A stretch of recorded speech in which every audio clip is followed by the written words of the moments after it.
ഈ കാണുന്ന രീതിയിൽ മാങ്ങ നിങ്ങൾ സ്റ്റോർ ചെയ്ത് വെക്കുകയാണെങ്കിൽ നിങ്ങൾക്ക് ഒരുപാട് മാങ്ങ സ്റ്റോർ ചെയ്ത് വെക്കാം. ഒരു വർഷത്തിന്റെ മുകളിലൊക്കെ നന്നായിട്ട് സ്റ്റോർ ചെയ്ത് വെക്കാൻ കഴിയും. പെട്ടെന്ന് അങ്ങനെ കംപ്ലൈന്റ് ആവോ ഒന്നും തന്നെ ഇല്ല. ഇങ്ങനെ മാങ്ങ കിട്ടുന്ന സമയത്ത് ഇതുപോലെ ചെയ്ത് വെച്ചാൽ മാങ്ങാക്കാലം കഴിഞ്ഞാലും നിങ്ങൾക്ക് ഇഷ്ടം പോലെ ഉപയോഗിക്കാം. മാങ്ങാ സീസൺ ആണ്, എല്ലാവർക്കും ഒരുപാട് മാങ്ങയൊക്കെ കിട്ടിയിട്ടുണ്ടാവും അല്ലേ? പച്ചമാങ്ങയാണെങ്കിൽ നമുക്ക് ഉപ്പിട്ടെടുത്ത് വെക്കാം, അല്ലെങ്കിൽ അച്ചാറിട്ടും എടുത്ത് വെക്കാം. പക്ഷേ പഴുത്ത മാങ്ങ നമ്മൾ എന്ത് ചെയ്യും? അത് കഴിച്ച് തന്നെ തീർക്കണം. എന്നാൽ ആ ഒരു മാങ്ങ എടുത്ത് വെക്കാനുള്ള ഒരു അടിപൊളി ടിപ്പാണ് ഇന്നത്തെ വീഡിയോയിൽ ഞാൻ നിങ്ങൾക്ക് പറഞ്ഞു തരുന്നത്. എനിക്കിവിടെ അത്യാവശ്യം നല്ല പഴുത്ത മാങ്ങ കിട്ടിയിട്ടുണ്ട്. ഈ ഒരു മാങ്ങയാണ് ഞാൻ എടുത്ത് വെക്കുന്നത്. ഇത് മാങ്ങാ സീസൺ കഴിഞ്ഞാലും നമുക്ക് ഉപയോഗിക്കാം. ഈ മാങ്ങ നന്നായിട്ട് കഴുകിയതിന് ശേഷം ഞാൻ തോലൊക്കെ കളഞ്ഞ് ഈ കാണുന്ന രീതിയിൽ നന്നായിട്ട് കട്ട് ചെയ്തെടുത്തിട്ടുണ്ട് കേട്ടോ. ഏത് മാങ്ങ വേണമെങ്കിലും നിങ്ങൾക്ക് ഉപയോഗിക്കാവുന്നതാണ്. ഇത് അത്യാവശ്യം നന്നായിട്ട് പഴുത്ത മാങ്ങയാണ്. ശ്രദ്ധിക്കേണ്ട കാര്യം തോല് കുടുങ്ങരുത് കേട്ടോ. തൊലി കളയണം. തൊലി നന്നായിട്ട് ചെത്തിയെടുത്തതിന് ശേഷം അതിനകത്തുള്ള കാമ്പ് മാത്രമേ എടുക്കാൻ പാടുള്ളൂ. ചില മാങ്ങകൾക്ക് കയ്പ്പ് വരും തോല് കുടുങ്ങിയാൽ. ഇത് ഞാനിതാ ഒരു മിക്സിയുടെ ജാറിലേക്ക് ഇട്ട് കൊടുക്കുന്നുണ്ട്. വെള്ളം കൂട്ടി അരക്കരുത്. അരയ്ക്കുന്ന സമയത്ത് നമുക്കിതിൻ്റെ കൂടെ വേറെ ഒന്നും ആഡ് ചെയ്യാനില്ല. മാങ്ങ മാത്രമായിട്ടാണ് അരച്ചെടുക്കേണ്ടത്. ഞാനിതാ നന്നായിട്ട് അരച്ചെടുത്തിട്ടുണ്ട്. ഈ കാണുന്ന ഒരു ടെക്സ്ചറിലാണ് നമുക്ക് കിട്ടേണ്ടത്. നല്ല പേസ്റ്റ് രൂപത്തിൽ കിട്ടണം. ഇതിൽ ചെറിയ ചെറിയ കഷ്ണങ്ങളൊക്കെ കുടുങ്ങിയിട്ടുണ്ട്. അത് ഞാൻ ഒന്നും കൂടി അരച്ചെടുത്ത് കൊണ്ടുവരുന്നുണ്ട്. അപ്പോൾ അതാ ഈ ഒരു ടെക്സ്ചറിലാണ് നമുക്ക് കിട്ടേണ്ടത്. വെള്ളം ചേർത്താൽ ഈ ഒരു ടെക്സ്ചറിൽ നമുക്ക് കിട്ടില്ല കേട്ടോ. ഞാനിവിടെ ഒരു ചീനച്ചട്ടി എടുത്തിട്ടുണ്ട്. അതിലേക്ക് ഈ മാങ്ങ അരച്ചത് ഞാൻ ഒഴിച്ച് കൊടുക്കുന്നുണ്ട്. ഇനി നമുക്കിതൊന്ന് തിളപ്പിച്ചെടുക്കണം. ഇതുപോലെ അടി കട്ടിയുള്ള ഒരു ചീനച്ചട്ടിയോ അല്ലെങ്കിൽ നോൺ സ്റ്റിക്കിൻ്റെ പാത്രം എടുക്കുക. അതിനുശേഷം ഞാൻ ഇതിലേക്ക് ചേർക്കുന്നത് ഒരു 3 സ്പൂണ് പഞ്ചസാരയാണ്. പഞ്ചസാര നിങ്ങളുടെ അളവിന് നിങ്ങൾക്ക് ചേർത്ത് കൊടുക്കാവുന്നതാണ്. ഞാനിവിടെ ഒരു 3 സ്പൂണ് പഞ്ചസാര എടുത്തിട്ടുണ്ട്. എന്നിട്ട് ഗ്യാസിക്കേണ്ട കാര്യം തീ ഒരുപാട് കൂട്ടിയെടുക്കണം. ലോ ഫ്ലെയിമിൽ വേണം ഇത് റെഡിയാക്കി എടുക്കാനായിട്ട്. തീ കൂടുതലായാൽ ഈ ഒരു മാങ്ങ കരിഞ്ഞു പോവും. അതുമാത്രമല്ല അടിക്ക് പിടിക്കാനും സാധ്യത കൂടുതലാണ്. അതുകൊണ്ട് നന്നായിട്ട് ഇളക്കി കൊടുത്തിട്ട് വേണം ഇത് റെഡിയാക്കി എടുക്കാനായിട്ട്. അടിക്ക് പിടിച്ച് കരിയൊക്കെ ചെയ്താൽ അതിന് ആ ഒരു കരിൻ്റെ ചുവ വരും. അപ്പം അത് നമുക്കങ്ങനെ എടുത്ത് വെക്കാൻ പറ്റില്ല കേട്ടോ. അതുകൊണ്ട് നന്നായിട്ട് ഇളക്കി കൊടുക്കുക. എന്നിട്ട് ചെറിയ തീയിലിട്ട് വേണം ഇതൊന്ന് കുറുക്കിയെടുക്കാനായിട്ട്. കുറുക്കിയെടുക്കുക എന്ന് പറഞ്ഞാൽ ആ ഒരു മാങ്ങയിലുള്ള ആ ഒരു വെള്ളമൊക്കെ ഉണ്ടല്ലോ, ആ ഒരു വെള്ളമൊക്കെ ഒന്ന് വറ്റി ഒന്ന് കുറുകി വരണം. പിന്നെ പഞ്ചസാര നിങ്ങളുടെ അളവിന് നിങ്ങൾക്ക് ചേർത്ത് കൊടുക്കാം.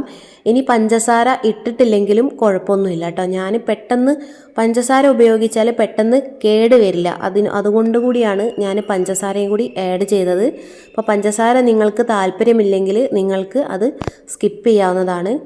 ഇതിന് ഏകദേശം തിളയും കാര്യങ്ങളൊക്കെ വന്നിട്ടുണ്ട്. പിന്നെ മാങ്ങ നിങ്ങൾ ശ്രദ്ധിക്കുക, ഇത് തിളയ്ക്കുന്ന സമയത്ത് നന്നായിട്ട് ഇങ്ങനെ നമ്മുടെ മേലേക്കൊക്കെ തെറിക്കും കേട്ടോ. അങ്ങനെ തെറിക്കുന്ന സമയത്ത് നന്നായിട്ട് പൊള്ളലേൽക്കും, നല്ല ചൂടായിരിക്കും. അതൊക്കെ നന്നായിട്ട് ശ്രദ്ധിക്കുക. നന്നായിട്ട് തിള വന്നിട്ടുണ്ട്.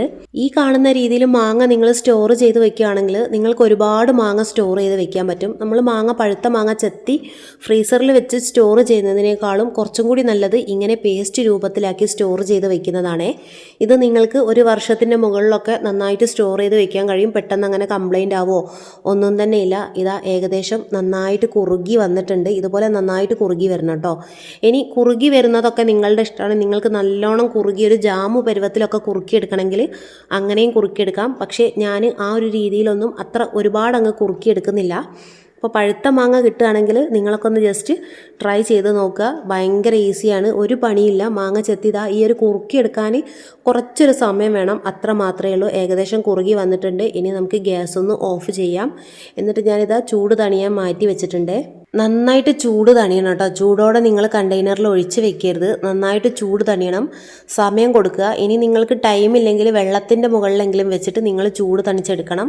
ഞാനിതാ ഇവിടെ ചെറിയൊരു ഐസ്ക്രീമിൻ്റെ ബോക്സ് ഉണ്ടല്ലോ, ഇതുപോലെ ഒരു ബോക്സാണ് ഞാൻ എടുത്തേക്കുന്നത്. നമുക്കിത് ഫ്രീസറിൽ വെക്കാനുള്ളതാണ്. അതുകൊണ്ട് നല്ല അടപ്പുള്ള ഒരു ബോക്സ് തന്നെ നിങ്ങൾ എടുക്കാൻ ശ്രദ്ധിക്കുക. ഈ ഒരു ബോക്സിലേക്ക് ഞാൻ ഈ ഒരു മാങ്ങ ഒഴിച്ച് കൊടുക്കുന്നുണ്ട്. നന്നായിട്ട് ചൂട് തണിഞ്ഞിട്ടുണ്ട് കേട്ടോ. ചൂട് തണിഞ്ഞതിന് ശേഷം നിങ്ങൾ ബോക്സിലേക്ക് ഒഴിച്ച് കൊടുക്കുക. ഇനി പഴുത്ത മാങ്ങ കിട്ടിയാൽ ആരും മിസ് ചെയ്യരുത്. ഈ കാണുന്ന രീതിയിൽ നിങ്ങളൊന്ന് ട്രൈ ചെയ്ത് നോക്കുക. ഏത് മാങ്ങ വേണമെങ്കിലും നിങ്ങൾക്ക് ഉപയോഗിക്കാം കേട്ടോ. ഇതിപ്പം ഒരു മാങ്ങ മാത്രമല്ല, ഒരുപാട് ഇനത്തിൽപ്പെട്ട 2-3 ഇനത്തിൽപ്പെട്ട മാങ്ങയാണ്. നാട്ടുമാങ്ങയുണ്ട്, കോമാങ്ങയുണ്ട്, പിന്നെ വേറൊരു മാങ്ങയും കൂടി ഉണ്ട്. അതിൻ്റെ പേരെനിക്കറിയില്ല. ഈ എല്ലാ മാങ്ങകളും കൂടി മിക്സ് ചെയ്തിട്ടാണ് ഞാനിതുപോലെ മിക്സിയിൽ അരച്ചെടുത്തത്. അപ്പം നിങ്ങൾ ഈ കാണുന്ന രീതിയിൽ അരച്ച് സ്റ്റോർ ചെയ്ത് വെക്കുക. അപ്പോൾ ഈ ഒരു ഈ ബോക്സ് ഫുള്ളായിട്ട് എനിക്ക് കിട്ടിയിട്ടുണ്ട്. ഇത്രയേ ഉള്ളൂ കേട്ടോ. പണി വളരെ സിമ്പിളാണ്. പഞ്ചസാര ഞാൻ പറഞ്ഞല്ലോ, നിങ്ങൾക്ക് വേണമെങ്കിൽ മാത്രം ചേർത്ത് കൊടുക്കാം. പിന്നെ ഞാനിതാ ഈ ഒരു ബോക്സ് ഇതിൻ്റെ അടപ്പ് വെച്ച് അടയ്ക്കുന്നുണ്ട്. അടപ്പുള്ള പാത്രങ്ങൾ എടുക്കുക. അടപ്പ് തുറന്ന് ഫ്രീസറിൽ വെക്കാതിരിക്കുക കേട്ടോ. കാരണം ഫ്രീസറിന് വെള്ളം ഇതിൻ്റെ മുകളിൽ വീണാൽ ഇത് പെട്ടെന്ന് ചീത്തയാവും. അതുകൊണ്ട് അടപ്പുള്ളൊരു പാത്രം തന്നെ വേണം ഉപയോഗിക്കാനായിട്ട്. ഇനി ഇത് ഫ്രീസറിൽ വെക്കാം. ഇങ്ങനെ മാങ്ങ കിട്ടുന്ന സമയത്ത് ഇതുപോലെ ചെയ്ത് വെച്ചാൽ മാങ്ങാക്കാലം കഴിഞ്ഞാലും നിങ്ങൾക്ക് ഇഷ്ടം പോലെ ഉപയോഗിക്കാം. അപ്പം ഇന്നത്തെ വീഡിയോ ഇത്രയേ ഉള്ളൂ. വീഡിയോ ഇഷ്ടപ്പെട്ടാൽ നിങ്ങൾ ലൈക്ക് ചെയ്യുക. നിങ്ങളുടെ അഭിപ്രായങ്ങളൊക്കെ ഒന്ന് കമൻറ്റിൽ പറയുക. അതുപോലെ നിങ്ങൾ എൻ്റെ ചാനൽ ആദ്യമായിട്ടാണ് കാണുന്നതെങ്കിൽ ചാനൽ സബ്സ്ക്രൈബ് ചെയ്യാൻ ആരും മറക്കരുതേ. ഓക്കെ.